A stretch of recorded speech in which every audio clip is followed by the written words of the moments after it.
Hello po mga kasenyor, good morning. Good morning po sa ating lahat.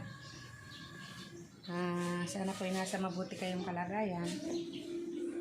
At ito po,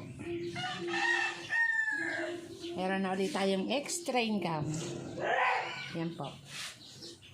Meron na po uling nagpatahe. Kaya, yan, may extra income tayo ngayon.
So yan po, ngayon po ay mag-uumpisa na po tayo habang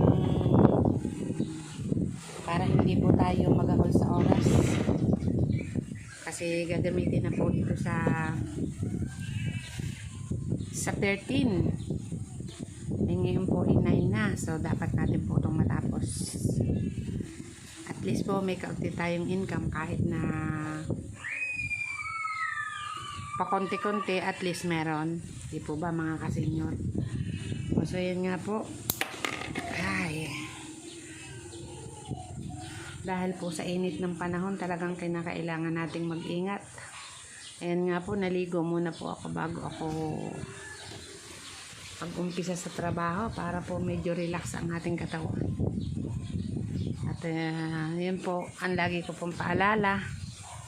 Lagi po tayong iinom ng tubig para po safe tayo. Kasi nga po, sobrang init ng panahon. Kaya po yan, lagi po tayong may tubig. Iingat po tayong lahat at talagang mahirap na po pag tinamaan tayo ng sakit. Sa hirap ng buhay, magkakasakit pa na ko. Mahirap po. So ito po, palalay lang sa panahon kasi wala po tayong ibang income. Buti na nga lang po mayroon tayong laging nagkakaroon tayo ng kahit pa konti-konting ganito. Sa cater din po ito, sa cater din po gagamitin, may kasalan po.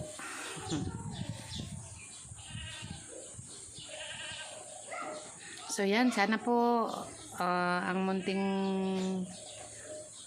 vlog kong ito, sana po mapanood nyo at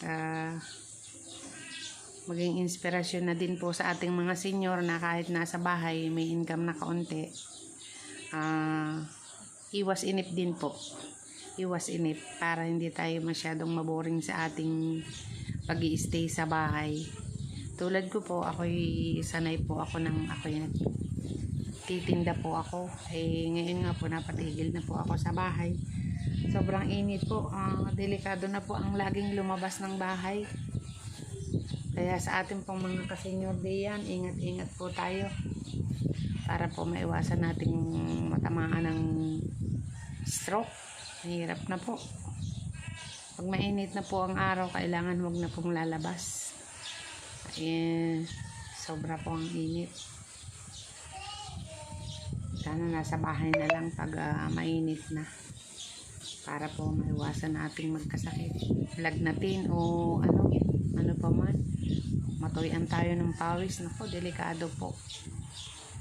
So yan, basta mga kasenyor, at saka kahit hindi senyor, ingat-ingat po tayo. At sobra po ang init ng panahon. Yun nga po ang sabi ko, lagi po tayong iinom ng tubig. Tubig po talaga ang solusyon para hindi tayo tamaan ng ng sakit na sa sobrang init. Yan.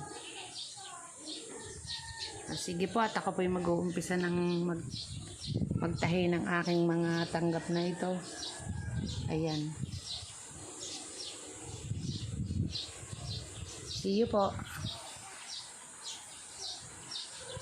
Sa lahat po ng mga makakapanood nito, ako po ay nakikisuyo na paki-like naman po.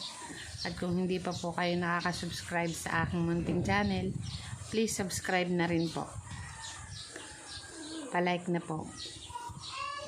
At kung pwede po, share na din para po maraming makapanood at maging inspirasyon po ng ating mga senior na kahit tayo nasa bahay lang at may kaunting income ay matuwa na po tayo. At saka yun pong paalaala ko na sana po'y mag-iingat tayo sa sobrang init ng panahon. Sana po'y makatulong po sa atin. At yun nga po, basta lagi po tayong inom ng tubig. Yun. O yan, ako po yung magtatahi na. See you po next vlog.